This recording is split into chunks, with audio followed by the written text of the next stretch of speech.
What's up, guys? My name is Brendan, and today I want to teach you how to fall using Ukemi, otherwise known as the art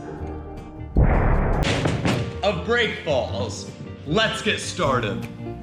Before I talk about Ukemi, I need to talk about risk. If you're going to be practicing a high-impact sport like tricking, parkour, gymnastics, or any sort of competitive martial art, you are constantly risking injury, paralysis, and even death. But you can mitigate all of this risk if you can train smart and sound. That's why I think it's so important to reach out and learn about falling and how to absorb your impact. And one of the best martial arts for that is judo. In the sport of tricking, we take from different martial arts like taekwondo, wushu, and judo to teach us how to better move our bodies. And that's why today I'm going over Ukemi, the judo version of how to fall. Now, I have never personally taken a judo class, but I've fallen many times. And when I first started tricking, I was lucky enough to have an instructor who was more than willing to throw me to the ground.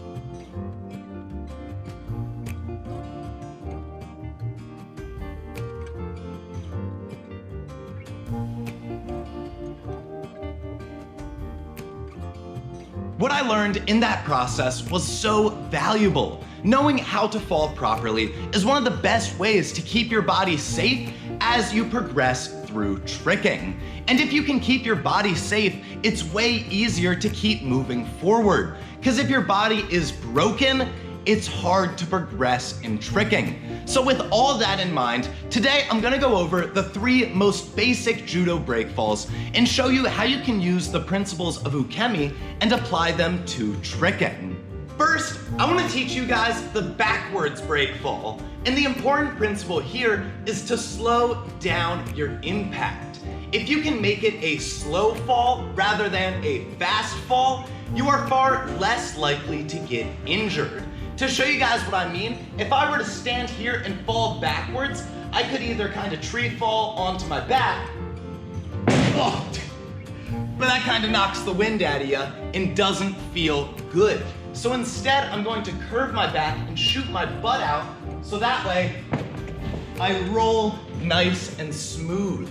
That is a big change from slamming on your back to rolling nicely and easily. When it comes to reducing your impact, this is the first major principle. Slow it down. If you can fall slowly, it is far better than falling fast. Our second basic break fall is the side fall. For example, if I'm going to be falling right from here to my side, I don't want to just turn and fall. That isn't good for reducing the impact. Not only that, but this area on my shoulder is a very small surface area. So when that lands on the ground, all of the impact is gonna go right here, right into my collarbone, right through my sternum, and right through my entire body. So instead of hitting that small surface area of your shoulder, you need to spread out the impact and hit a wider area of your body. What I usually recommend to people is to stick their arm out and have their other one down to support them as they fall. And if you do this, a sideways fall is not that extreme. And that is the second principle, to spread out the impact and use a ton of surface area. Our third basic fall is a forwards break fall. And the important thing to remember here is we need to fall smart. What I mean is if I'm falling forward, I shouldn't just keep my arms by my side and just kind of go limp. That isn't good. Instead, I need to fall smart. Fall in a way that is ergonomic and good for my body. If you're falling forward, what I'd recommend is to have your arms slightly bent and a little bit to the side. That way, when you land, you can push against it, spread out the surface area on your arms, and slow down your impact.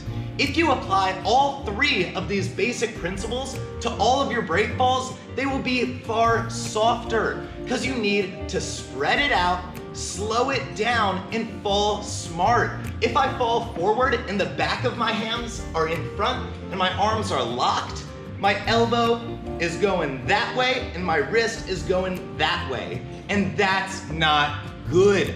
You need to fall smart in a way that is ergonomic and good for your body. Like I said, have your arms slightly bent right in front, and it should be nice and easy. Now we're gonna talk about how we can use these 3 principles and apply them to learning tricks. What I would strongly recommend is take the basic skills you know and practice falling with them. If you feel scared and anxious about doing a butterfly twist because you're not sure where you are, what I would recommend is practice falling on your butterfly kick. That will give you more confidence, more kinesthetic awareness, and it will also make it less risky when you finally attempt the B twist. If you can fall safely and with control on all of your basics, then that will translate to the more advanced tricks when you finally attempt them. So I kid you not, find a soft floor, some soft grass, something like that, and train your basics, but fall a ton and just play around.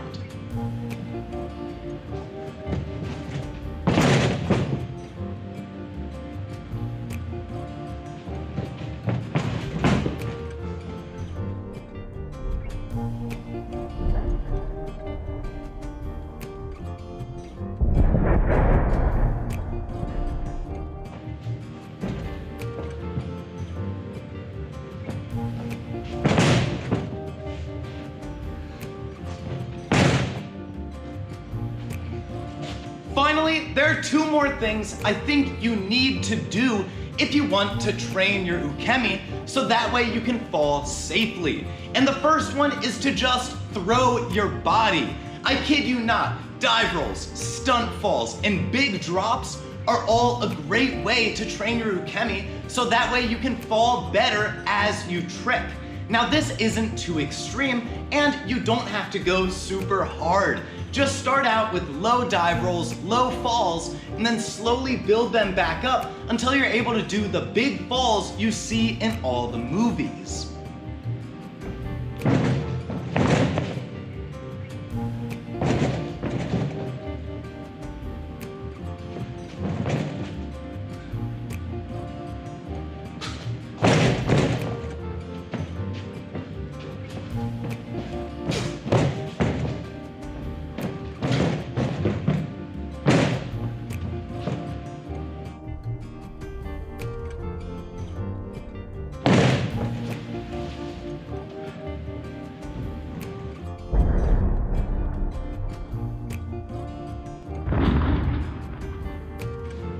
If you want to train your ukemi, one of the best things you can do is find something soft like a good squishy mat and just jump on it.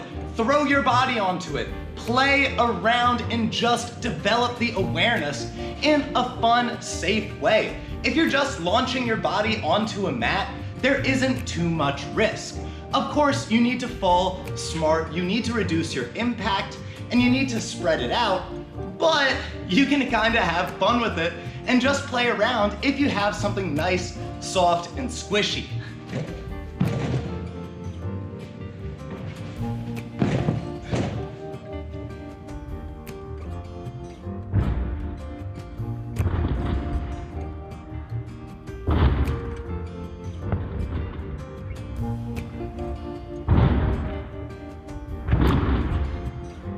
Trust me, learning how to fall is so valuable. And if you can learn how to fall in a safe, progressive manner, that will translate right over to your tricking and you are far less likely to get injured. And if you want to learn more about ukemi, go take a judo class. Every tricker should learn a little bit of martial arts discipline, whether that's taekwondo, wushu, capoeira, karate, whatever, it doesn't matter. If you learn a little bit of martial arts, that will directly help all of your tricking. Thank you guys so much for watching. Subscribe if you want to see more educational tricking content. And if you want to go deeper with mastering tricking and learn more about this sport, go to howtomastertricking.com. There you'll find a ton of tutorials and educational tricking material. But thank you again and have a lovely day.